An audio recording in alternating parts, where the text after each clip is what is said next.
Superintendent Spearman is here with me today to make an announcement about the public schools K through 12. As you know, by executive order early, we closed those schools for a number of weeks, and the decision we have made after much consultation with a comprehensive group of people, including parents and teachers, administrators, health experts, and otherwise, we will have decided not to reopen the schools for the rest of the school year. So the schools will remain closed for the rest of the school year. And when I issue that order, which will be next week, it will provide a number of things, and one of them is flexibility for the districts and for the superintendent and others involved, the teachers, to allow for special needs classes for children, perhaps some summer teaching of some kind, and other flexibilities that will allow them to do things that they do need to do. And we will that also don't present the threat that opening the schools back would do. Also, we will encourage the school districts and the schools and the principals and the teachers and the parents and all involved to find ways to have graduation ceremonies. We've heard of a lot of imaginative, innovative plans. We know that is a part of American life, is something very important to families and students as well who want to walk at their graduation. We understand that. We think it is very important, so we will find ways that can be accomplished, and we know that's on everyone's mind. I want to say a couple of things. I want to thank the parents. The teachers have done a marvelous job. Superintendent Spearman will address some of those in a moment, but it has been remarkable to see the effort that has been made, the highly successful effort. I've never seen anything quite like it, to see that all of our students have educational advantages and opportunities at home. We've delivered a lot of computers or tablets, a lot of distance learning, and a lot of thought, a lot of effort went into it. And the meal delivery to those children who are accustomed to getting that in the schools has continued uninterrupted, with just a little bottleneck here and there, but it has been remarkable. And I think the superintendent, under her leadership, with all of those involved across the state, have delivered millions of meals, somewhere between 4 and 5 million regular meals, and that service will continue as it always does during the summer months. I want to particularly thank the teachers, the administrators, the superintendents, the staffs in the cafeteria, the custodial, and others who have done a remarkable job on taking care of the schools and the children. And particularly want to thank the parents who have, I'm sure many of them thought they were through homeschooling their children, who've learned that they were back into it. We know it's been difficult. We know, particularly with the hundreds of thousands of people out of work and the children all at home at times when it was not expected, that this has been a hardship and a challenge on many, many people in our state. And I want to thank them and congratulate them for the grand job and the perseverance and the discipline and the understanding they're showing. I imagine there's some that are more educated than they were when they started, because they've had to go back and teach the children things that they'd forgotten about over the years. So to the parents, we say thank you. Parents and guardians and all those that look out for our next generations, that is our children, which are the most important assets that we have.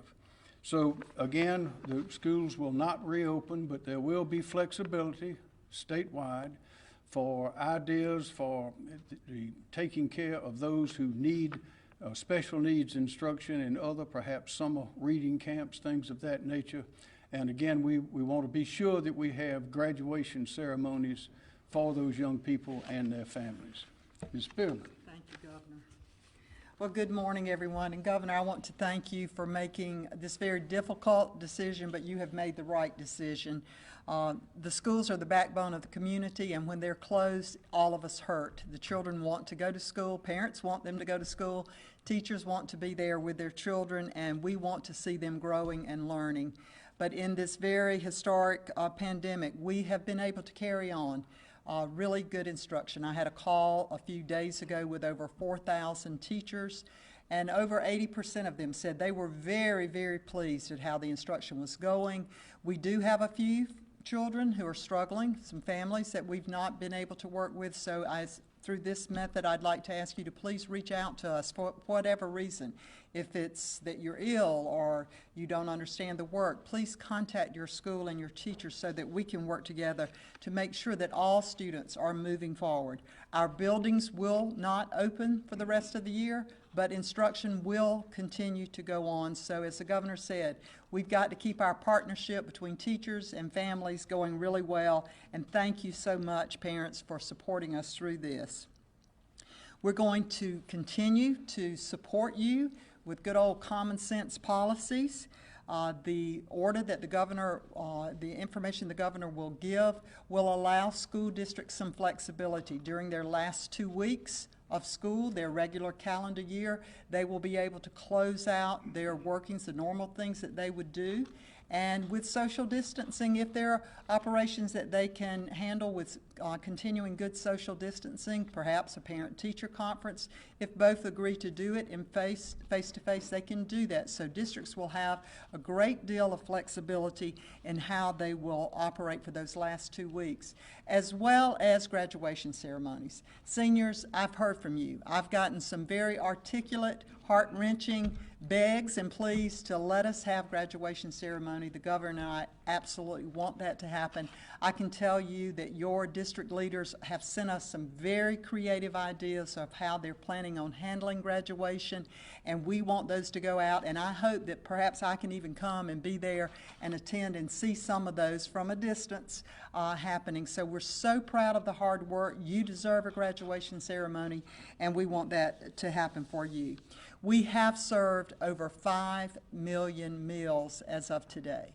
Not only have they been prepared, but they have been delivered. So a special thank you to our cafeteria workers, bus drivers, and all those others, sometimes teachers, principals, riding the bus to help deliver those meals. We want that to continue, and it will with all the good work that we have going on in our school buildings. The flexibility to pick up your materials. I know many of you students have your materials, your personal belongings in your classrooms. You'll be working with your district officials, your superintendents, your principals in a very organized way for you to be able to come and pick those up. I would like to say that we do need some really good creative minds to come together as we think about the future. How are we going to operate our summer reading camps this summer? We want those to go on for our elementary students, summer reading and math support for those who need it. We are working on a virtual platform if that is how we have to do that. But even going forward to thinking about August and how school will be able to open, I plan to announce a task force in the next few days of creative educational minds across the state and healthcare leaders to help us organize how we can carry out school in August. So it has been a burden. It's been sad to see schools closed, but it has been a joy to see how everyone has pulled together and worked together on this for the good of our children, and that will remain our top priority, the safety and the learning of our students. As I've said to parents on a couple times, I know this has been stressful, and I know that even after just 2 weeks of Christmas vacation, you're ready to send your kids back to school. But I thank you for what you're doing, and I would say again, while instruction is really important, the most important thing for you as parents is to look out for the physical and the emotional health of your family. So take care of yourself and your family and do the best you can with the instruction in the time that you have together. Thank you. Thank you, ma'am. Any questions? Yes, sir. I I know Right you here. announced Accelerate South Carolina. How are businesses to reopen if schools will remain closed and we may have parents who have to stay home and watch their children because they don't have that child care option now? Those are the kind of things that the group we've put together, a representative group of virtually every aspect of South Carolina life, to accelerate the revitalization of those buildings, businesses. Those are the kinds of questions and ideas that are going to be addressed and starting at 4 o'clock tomorrow. As I mentioned, 2 o'clock tomorrow at the Alumni Center at the university. In fact, we're over there setting up for that now, is why we're doing this a little bit early. But those are the kind of questions and answers and innovative ideas that we expect to come forward. And the group that Superintendent Spearman, of course, Superintendent Spearman will be participating, and we have educators represented in that group who will be eager to hear from the group that she just mentioned to have ideas. Yes, ma'am.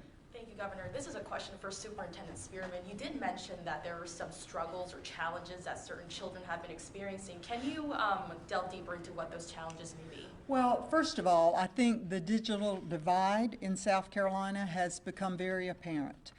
There are some districts that have been able to carry on their instruction with the teacher communicating through Zoom meetings, WebEx meetings, whatever, with their classmates, and really haven't missed a beat.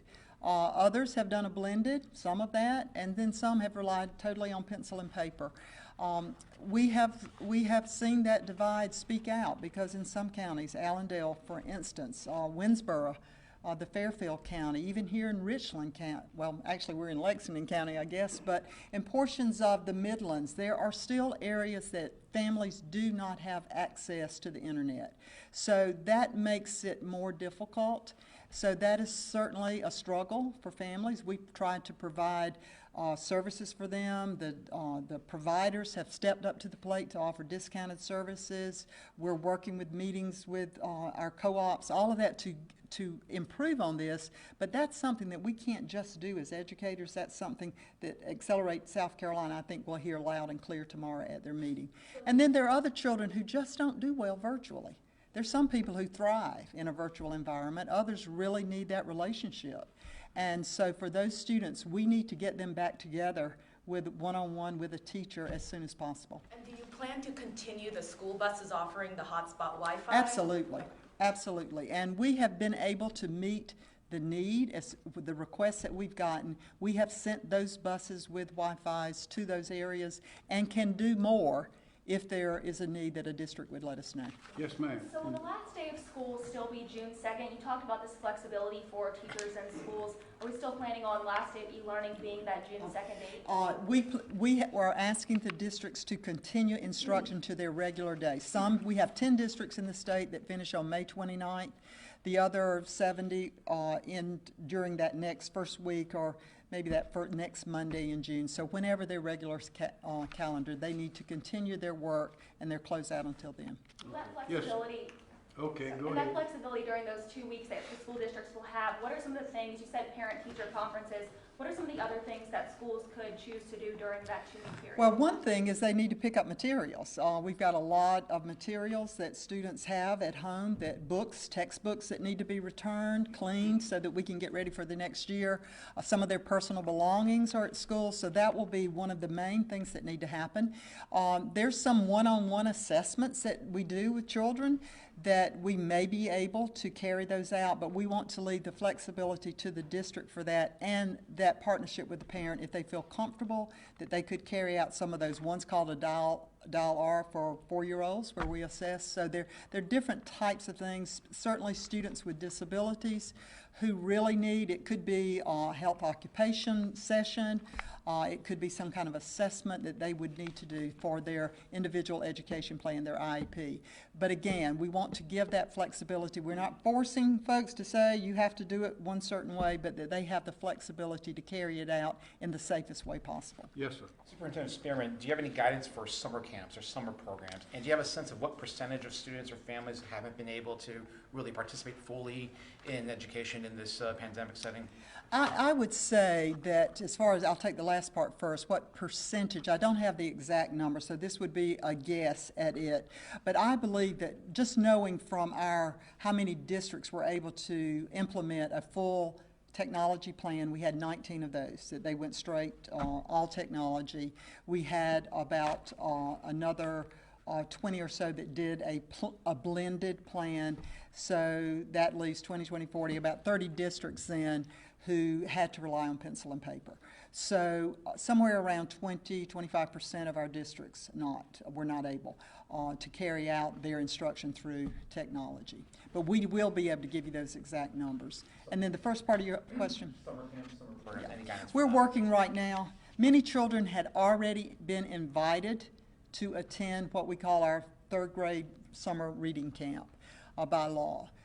Those are children who are not on grade level. So most of them had already been notified that they needed to go. There may be additional students now that not only need help in reading, but in mathematics. So yes, we are working on guidelines for that. It's going to take some extra funding. We're looking at using some of our CARES Act funding to help support that system. And how many children it would take, how many children we might be able to involve in that, that's going to be left up to the school districts. We're also working right now on a virtual model in case we're not able to do that face-to-face, that we would be able to provide some type of remediation in reading and mathematics for elementary students virtually. What about programs for kids where families may send them for enrichment? Those summer camps. Again, I think those additional type summer camps, we're going to have to look at that very carefully. I think that might be something that Accelerate South Carolina would need to look at, and certainly the governor will have to make that decision about when are we going to allow those type settings. So he'll have another difficult decision to make. Yes, ma'am. Has there been guidance on basically grading on a curve, or how lenient are we going to be in promoting students, especially those third graders? Sure. We've sent out quite a bit of guidance, and all of that is on our website if any parent or teacher needs to go and look at it, but all of that is on our website at ed.sc.gov/COVID-19. The main guidance that we sent out, our first priority was make sure that seniors could graduate. So we call it credit-bearing courses. Any of those courses that are normally taken in high school, there are a few students who may take some credit-bearing courses when they're in middle school. So we did send out guidance that all of those, that grading should continue and should continue as normal, but with a good old dose of common sense. You know, if a student has not done well during this time, they've been turning in their work, but they've not really done as well as they normally would in a one-to-one with a teacher, there should be a good dose of common sense. But we have not given anything out to say, you know, no grade lower than a certain number. We have not given that guidance. That depends on the local school district. We have said, though, that instead of a third 9 weeks grade and a fourth 9 weeks grade, that it would be blended together in a semester grade, much like they do in higher ed. That there would be one grade for this third 9 weeks and fourth 9 weeks that would be entered into our power school. The other grading for kindergarten through 8th grade goes on as normal, just like the districts do. We do not dictate how that is done from the state level. Great. Say kindergarten or first grade. I mean, how do parents know how to teach their kids to read? Well, I think it's more about a lot of teacher observation. Are they able to read and comprehend and tell you back the story? There are lots of ways to do it, and I think the feedback, teachers are able to communicate with their students through these WebEx meetings, through online assignments. They're looking at those through the paper and pencil assignments that are coming back in. Many of our younger children, though, are graded on a satisfactory, unsatisfactory. It's not as detailed as a credit-bearing course, so it's a little easier to do that. We have Yes, ma'am. areas that were hit by tornadoes. Say it again. We have areas that were hit by tornadoes and severe weather, obviously, last week. How are you guys going to be working with those districts to make sure those students can complete the school year? Mm-hmm. Well, we've been in close contact. Unfortunately, there are children who don't have a school to go to nor have a home. So the emotional trauma is much more important to deal with that right now than to worry about their instruction. So in those areas, that's what I'm saying to folks. You know, you've got to deal with the emotional trauma. We'll help children catch up. We are already working on guidelines, and we'll be doing some training for teachers this summer virtually for what will we do with instruction for those first couple weeks? How will we remediate? How will we assess the students very quickly and remediate them? So in those particular areas up in Seneca, Oconee County, down in Hampton, Colleton, where there was a huge hit, there will be extra support there and extra concern because they really have had an awful lot to deal with. And, you know, reading probably is not on their mind right now. It's about getting warm clothes and a house to live in, and that's what they should be working on. Superintendent Spearman, you did mention that you had a task force that you'll be meeting with in the upcoming weeks. Is the plan as of right now perhaps to maybe open up the school doors for this August, or how? We would love to, absolutely. We hope that we'll be prepared and ready to go. But, you know, the answer to that question will have to be made as we get a little closer and to see how healthy everybody is and how our system is going. But absolutely, we're going to be working toward that. How can we do it, though, in a very safe way? Our school buses carry 78 students, and we sit 3 to a seat. And our classroom size typically is 800 square feet, and you have 24 kids in the classroom. The only way to maintain social distancing is people be standing in the corners. So we're going to have to really look at this and maybe make some significant changes on how we have been the regular school day. I'm not prepared to say what those would be at this point, but that's what I need, a group to come together who really work in the trenches to help us come up with some ideas. Ms. Aycock. So you mentioned the first couple of weeks could be remediation. So should a third grade teacher essentially be teaching second grade material for the first month? Possibly. What we've been looking at are what are those super standards. There's standards that students need to achieve, but then there's some that are probably more important than others, those foundational standards. And that's what our group has already been working on internally with some teacher input and principal input. And then we will look at assessing. But a good teacher does this already. Good teachers know how to do this. They know how to assess their children at the beginning of the year and to see where everybody is and start teaching their personalized learning to those students to help catch them up. So I know we're all real concerned about it. I feel very optimistic. I think our students and our teachers are up to the challenge, and we can catch them up. We may need a few extra days of instruction, and again, we can spend our CARES Act funding on that to add a few extra days to next school year. But I believe our children will survive this, and we're all going to come out stronger. It's going to be a... CARES Act funding can also be used for technology? The money, there are 12 different areas, and again, this is on our website. There are 12 areas that districts have flexibility to spend their Education Stabilization Fund of the CARES Act. It includes technology. It includes the emotional support that I think we're really going to need to use. It can be additional instructional days. It can pay for cleaning of the buildings, which is going to be a huge cost for us to look at when we start going back. So it's very broad. I will say the U.S. Department of Education has done an excellent job responding to us, and a lot of good common sense in what they've sent out on this funding. Governor, thinking about summer, Yes, ma'am. thinking about summer sports, not only just in the community and also in schools, what is your guidance for these kids who want to practice summer sports or are eager to get back playing in the community? Well, we encourage everyone to practice social distancing, even in sports. But there are a lot of ways to get a lot of good exercise and to practice for sports and still observe that social distancing. But we are hoping that the virus will be easing up on us by then. We are watching it very closely, as you know, and we'll have announcements to make as we go forward as to what we see and what we recommend. Yes, sir. McMaster, does this order, will it affect summer school? Will it include summer school being closed? Will summer school be closed? You want to answer? Not necessarily. We'll have to look at it as we get closer. Summer school is usually held in June. We could push that back to July. It could even be just a few weeks right before school starts normally in August. So that decision, we'll just have to look at, is it possible to hold it face-to-face? If not, we will be prepared with a virtual platform. Governor. Did that answer your question? Yeah, and one more. Have you made a decision on when and whether you'll reopen close contact businesses?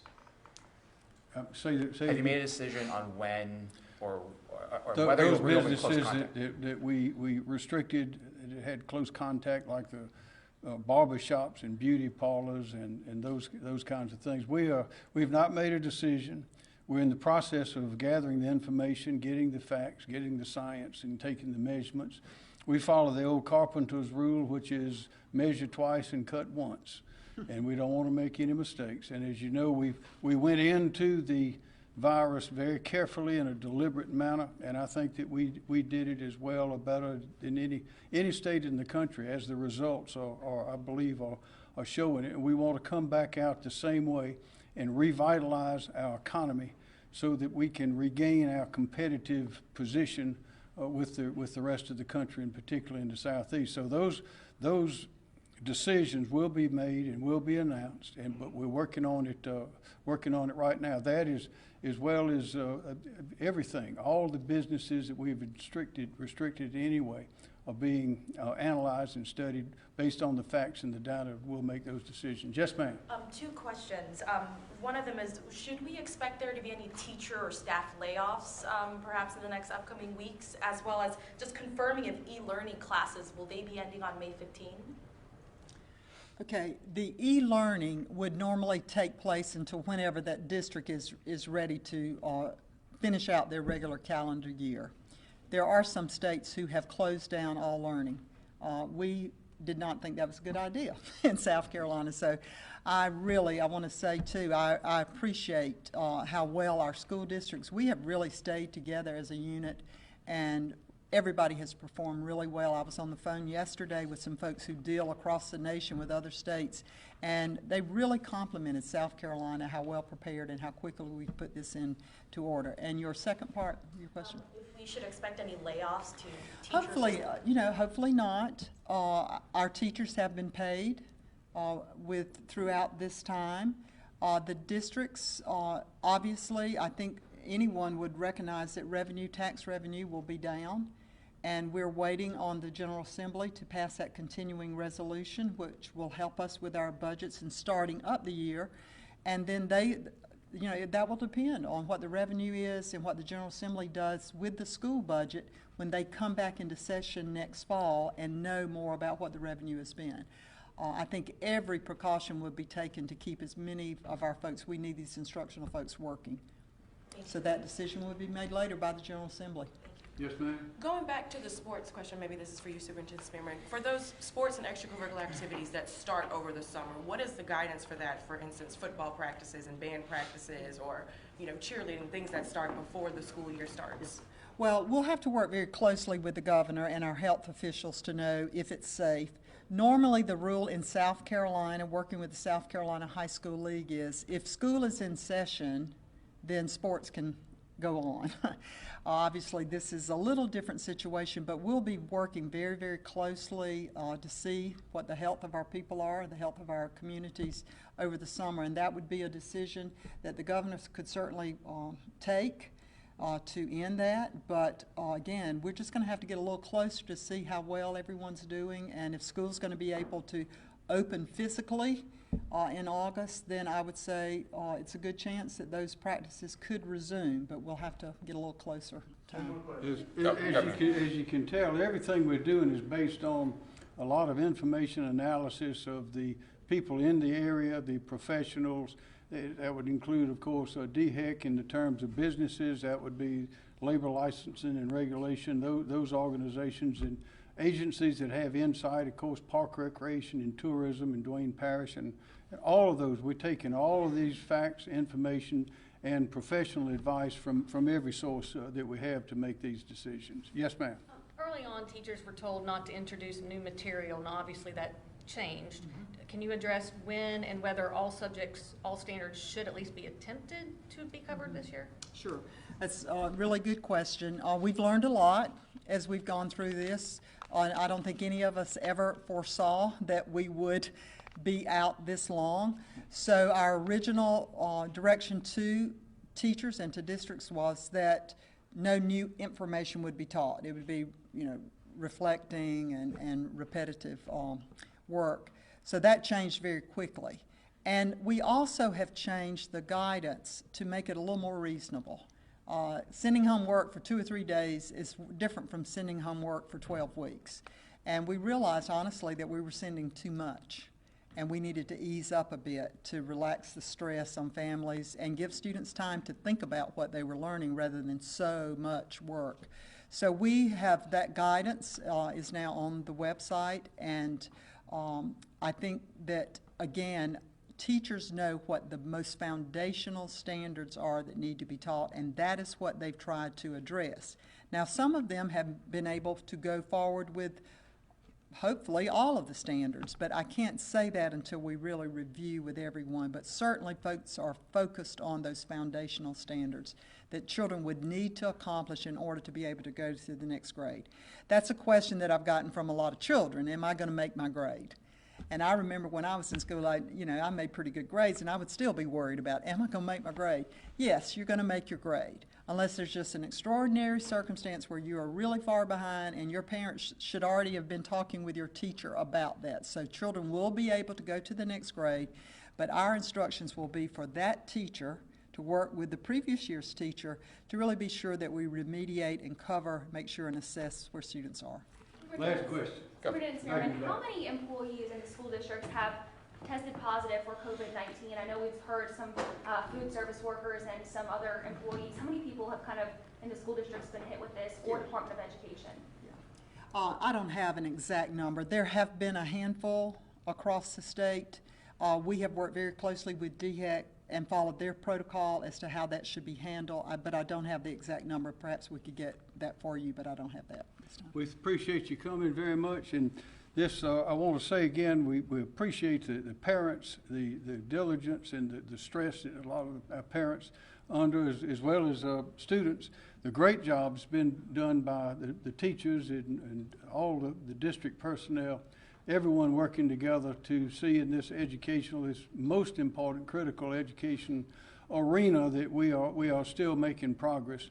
And as I look around South Carolina and I see the progress we're making and the determination of the people, it reminds me of a quote from the great boxer champion Muhammad Ali, when a young fella asked him one time, said, "Champ, didn't you get knocked down one time by either George Foreman or Joe Frazier or somebody?" And he said, "Son, I'm never down. I'm either up or I'm getting up." And so that's what we're doing. We're not down. We're getting up and we're going back to the top. And our Accelerate SC is designed to do that, to revitalize the economy. And if we can keep educating the children, then we will go right straight to the top.